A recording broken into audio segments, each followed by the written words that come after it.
News मंच देख रहे हैं आप और मैं हूं विशाल वैभव। अभी जो है पटना जदयू कार्यालय में है और यहां एक प्रेस वार्ता का आयोजन किया गया है, जिस प्रेस वार्ता में जदयू के प्रवक्ता अनुप्रिया पटेल, अंजुम आरा और निहोरा प्रसाद यादव जो है वो मौजूद हैं। और कहीं ना कहीं इस प्रेस वार्ता के जरिए लालू प्रसाद यादव पर जमकर हमला बोला गया है, उनके राष्ट्रीय अध्यक्ष पद पर नामांकन किए जाने को लेकर। और सीधा रूप से कहा गया है कि राजद जो है परिवार से निकल नहीं पा रहा है, जो भी होते हैं ये उनके परिवार के ही लोग होते हैं और एक अस्वस्थ व्यक्ति को राष्ट्रीय अध्यक्ष बना दिया जाता है। तो कहीं ना कहीं लालू प्रसाद को जो है आज के इस प्रेस वार्ता में टारगेट किया गया है। बने रहिए न्यूज मंच के साथ। न्यूज मंच के लिए प्रदीप कुमार के साथ विशाल वैभव, पटना। डॉक्टर अनुप्रिया जी, सभी इलेक्ट्रॉनिक मीडिया, प्रिंट मीडिया के साथ में आपने सुना कल लालू यादव जी का नामांकन, एकमात्र नामांकन राष्ट्रीय जनता दल के अध्यक्ष के लिए हुआ। एकमात्र नामांकन का मतलब है निर्विरोध चुना जाना। तो मान कर चलिए कि लालू यादव जी राष्ट्रीय जनता दल के राष्ट्रीय अध्यक्ष हो गए। यह स्पष्ट हो गया है कि आरजेडी लालू यादव के काल के अनुसार चलेगा। जिस प्रकार 15 से 90 से 2005 तक लालू यादव के नीतियों पर चला आरजेडी और उसकी सरकार, जिसमें कुशासन, भ्रष्टाचार, कानून व्यवस्था चौपट, रंगदारी, फिरौती, वो काल लालू यादव को बनाकर लाने की शुरुआत राष्ट्रीय जनता दल ने कर दिया है। लालू यादव के मामले में न्यायपालिका ने जो सुनाया है सजा, लेकिन उनके नेतृत्व पार्टी को देना कहीं न कहीं नैतिकता और लोकतंत्र के खिलाफ है। आप नैतिकता की पाठ पढ़ाते हैं, नेता प्रतिपक्ष कहा करते,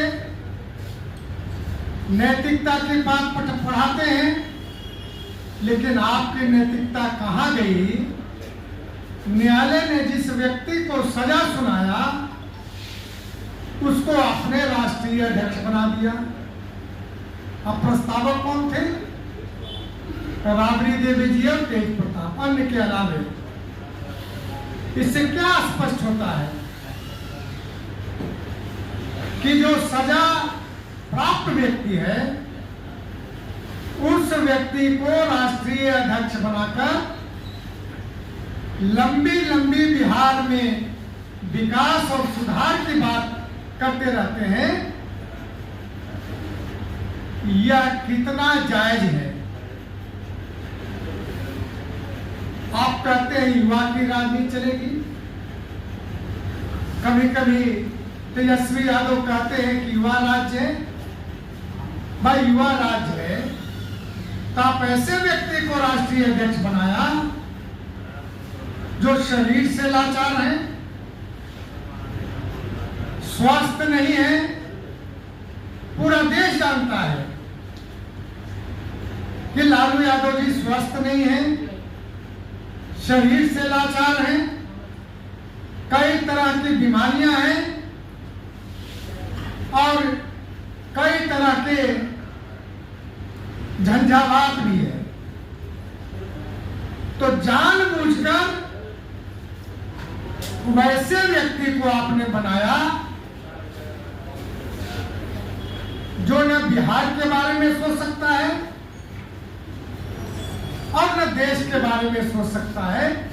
इससे स्पष्ट होता है कि आरजेडी के पास कोई नैतिक नाम की चीज नहीं है।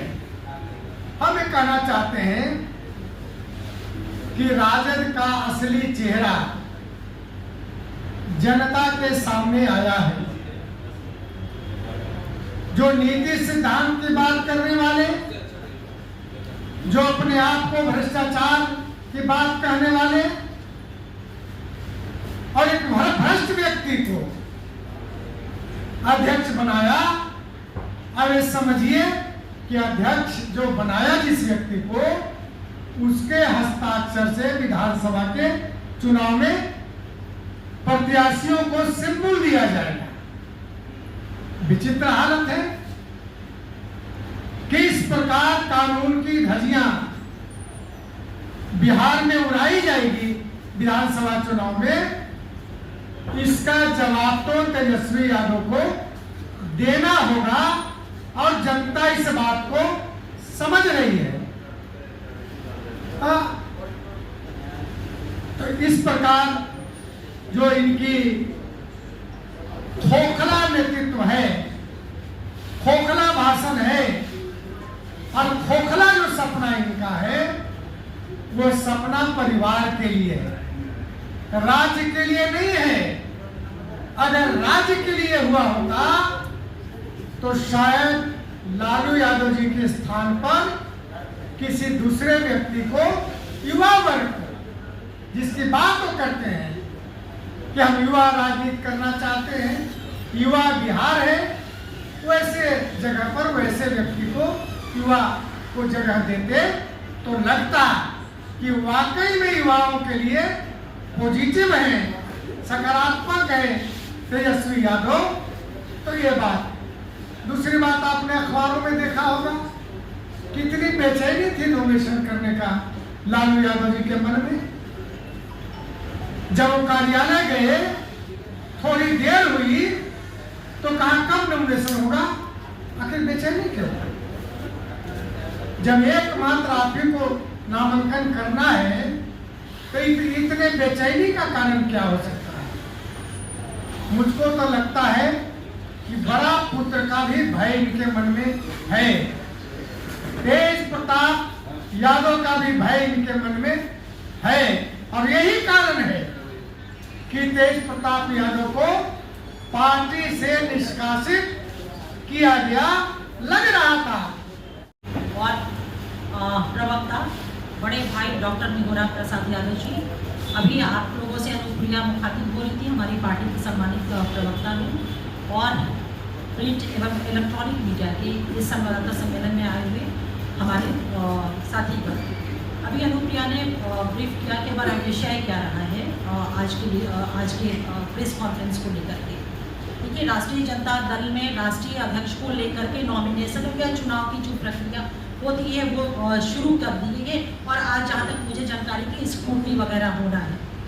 हम सभी को पता है और लगातार बारंबार हम सब इस बात को कहते भी रहे और बिहार के आवाम भी पूरी तरह से वाकिफ है इस बात से कि राष्ट्रीय जनता दल जो है वो कोई पार्टी नहीं बल्कि एक परिवार लिमिटेड कंपनी के तौर पे वो काम करती है।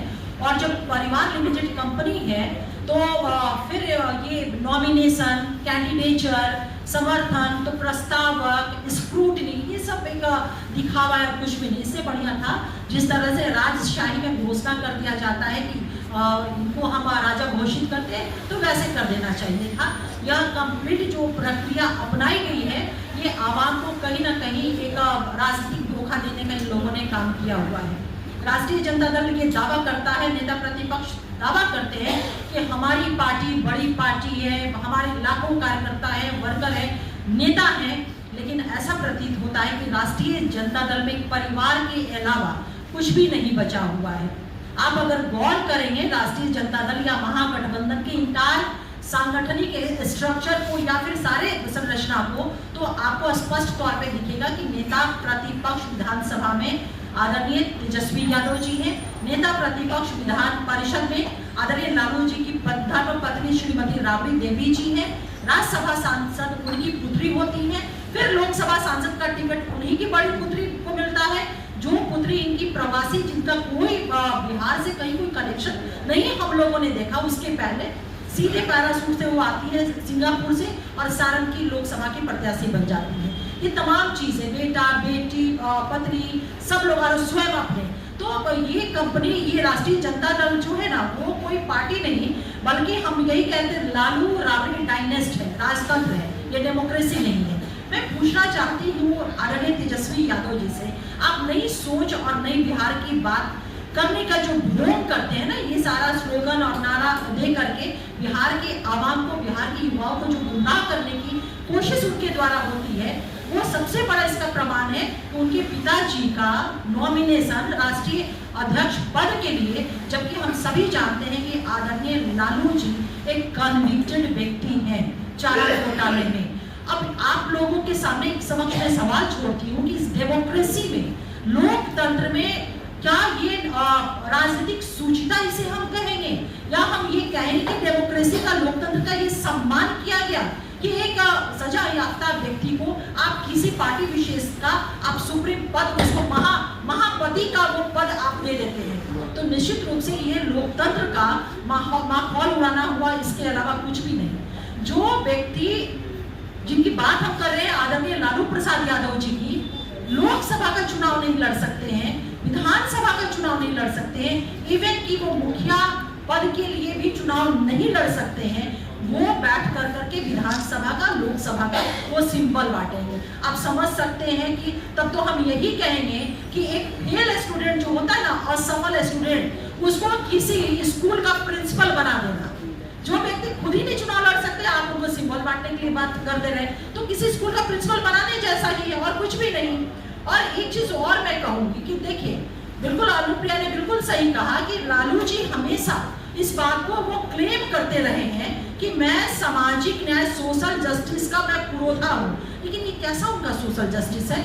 जब मौका देने की बात आती है तो सिर्फ पुत्र, पुत्री, पत्नी और तमाम परिवार रिश्तेदार के लोग होते हैं, ना उनको गरीब, ना अति पिछड़ा, ना अनुसूचित जाति, ना अनुसूचित जाति, ना ही अल्पसंख्यक समाज, कोई समाज उनको नहीं, उनका चेहरा नहीं दिखता। क्या राष्ट्रीय जनता दल में इन तमाम वर्गों से कोई चेहरा इनके पास नहीं था?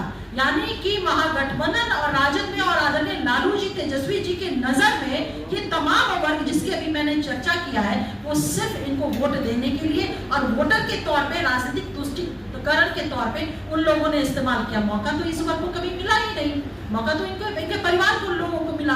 और इसका सबसे बड़ा प्रमाण, अगर मैं माइनॉरिटी कम्युनिटी की मैं बात करती हूँ ना, तो एक बात मैं आपसे जरूर चर्चा करूंगी।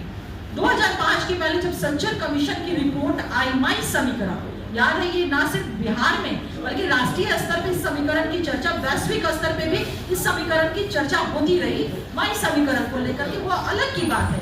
मुस्लिम स्टैंड फॉर मुस्लिम, उस मुस्लिम का हाल इतना बदतर हुआ कि सज्जन कमीशन की रिपोर्ट, क्योंकि आजादी के बाद से इन्हीं का मैक्सिमम शासनकाल रहा, सज्जन कमीशन की रिपोर्ट ने कहा कि मुस्लिम समाज की स्थिति दलित समाज से भी बदतर है। तो आप समझ सकते हैं कि ये समीकरण बनाना और इस तरह की बातें करना, सोशल जस्टिस की बात करना, ये सब इन तमाम वर्गों के साथ, बिहार के गरीबों के साथ, पिछड़ों के साथ, अति पिछड़ों के साथ, अल्पसंख्यक के साथ, ये दलितों के साथ, तमाम लोगों के साथ राजनीतिक ठगी और राजनीतिक छल है।